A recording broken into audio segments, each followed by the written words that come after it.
Welcome back, Wogglers. So today we're going to be talking about the Zoho Sheet View. What is it? Why would you use it? So let's say I'm a salesperson, and so I start my day in the CRM. I'm gonna call all of my open deals, and I'm gonna see where we're at. So I could go into deals. I'll go into my custom view for my open deals, where I can just filter by anything that's not closed won or closed lost. If you don't know how to do this, please check out our video on custom views and filtering. All right, so I could come in here and I start at the top, and I can go through. I could call my my contact here, and then I could type in the next step, hit save, and it's going to ask me about the budget, and hit save, and then I can click the next record, go into the next record. All of this is fine. Or could go back out to my list view of open deals, and I could use Zoho Sheet View. Now, one thing that you're going to want to note is Zoho Sheet View is very similar to opening up this list view in such a way that it mimics an Excel spreadsheet. So, first thing you're going to want to do is you're going to want to think, what do I want to see on that Excel spreadsheet? What type of fields am I going to be updating? So, the first thing we're going to do is, because I'm going through and I'm checking where everybody is, and I'm going to be updating that next step field, I'm going to manage my columns, and I'm going to add the next step field. Perfect. So, now what we can do is click this Actions in the top right, and then go down to the Zoho Sheet View. Click that. So the next thing that's going to happen is it's going to open up a new tab for you, and you're going to be able to see a bunch of information from your sheet view, or from your list view, excuse me. So there are also a few added things that you were not able to see in your list view that you are now able to see in your sheet view. So for example, we've got your record ID. This is the unique identifier for each of those deal records. You also have the account name and a secondary one that says account name with an ID in it. This is the unique identifier for the account that is associated with your deal.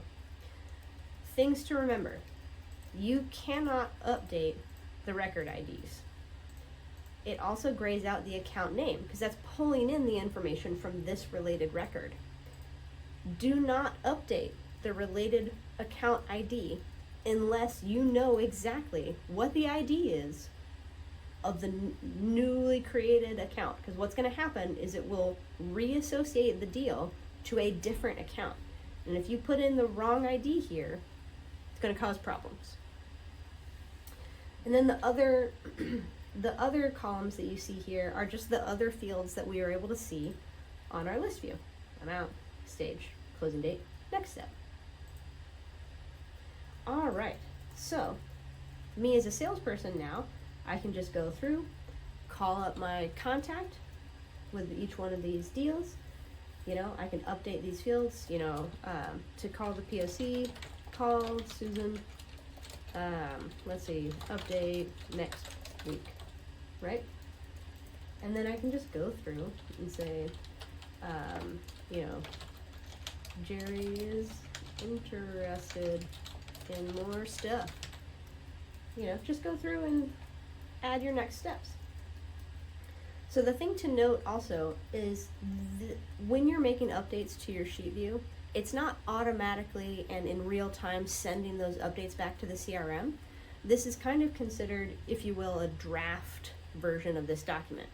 So when you're finished making all of your calls, if you're finished updating all of your next step fields, you click the Save button. When you click Save, that's going to push the information into your CRM. So you click Save, sheet saved successfully. You just close this tab out and refresh your screen in your Zoho CRM. Then you'll be able to see all of the updates you made in your sheet view. Now there are some limitations to this. There are certain fields, mostly integration fields and other specific types of fields, that you cannot pull over into sheet view because they're too connected on the back end to be able to make those updates. You can only view 100 records at a time on a sheet view.